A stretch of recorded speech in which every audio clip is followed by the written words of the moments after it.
पुण्यामध्ये धावत्या ट्रेनमध्ये आग लागल्याची घटना समोर आली आहे। दौंड पुणे डेमू ट्रेनमध्ये अचानक आग लागली। ट्रेनला आग लागल्याचं लक्षात येताच प्रवाशांमध्ये एकच गोंधळ उडाला।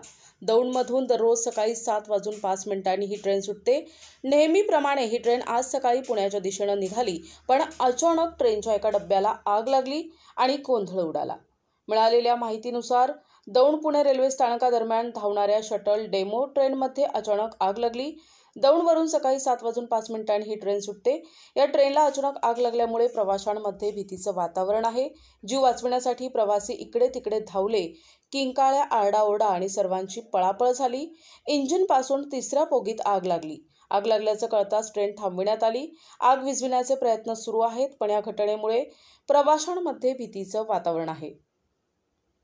दौंड पुणे डेमू ट्रेन दौंडवरून सुटून पुण्याला येत असताना ट्रेनच्या टॉयलेटमध्ये शॉर्ट सर्किटमुळे आग लागल्याची माहिती समोर आली। या टॉयलेटमध्ये एक व्यक्ती अडकून राहिला होता। दरवाजा लॉक झाल्यामुळे दरवाजा उघडत नव्हता। या व्यक्तीनं आरडाओरडा केल्यानं इतर प्रवाशांच्या लक्षात आले। या डब्यामध्ये धूर देखील पसरला होता, त्यामुळे प्रवासी प्रचंड घाबरले। काही विचित्र घटना घडू नये म्हणून काही प्रवाशांनी टॉयलेटचा दरवाजा तोडून त्या व्यक्तीला बाहेर काढले आणि त्याचा जीव वाचवला। दौंड हे पुणे विभागातील एक जंक्शन स्थानक आहे। दौंडहून पुण्याकडे जाण्यासाठी सकाळी 7:05 ला दौंडहून डेमू शटल आहे आणि आज सोमवार पहिलाच दिवस कामाचा असल्याकारणाने दौंडहून पुण्याकडे जाणारी ही प्रचंड गर्दी असते। या गाडीमध्ये दैनंदिन प्रवासी असतात।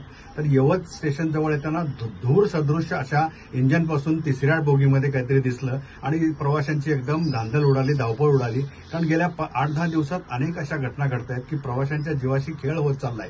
तर माझी रेल्वे प्रशासनाला नम्र विनंती आहे की याची सखोल चौकशी करावी आणि काय घटना घडली याचं नेमकं कारण शोधून काढावं। कारण दौंड पुणेमध्ये या विभागात विद्युतीकरण होऊन गेले 6-7 वर्ष झालेत, तरी अजून लोकल काही सुरू केलेलं नाही। तर रेल्वे प्रशासनाला विनंती आहे की प्रवाशांच्या जीवाशी न खेळता लवकरात लवकर लोकल चालू करावी आणि प्रवाशांचा प्रवास हा सुखकर करावा। धन्यवाद। NTV news Marathi Pune.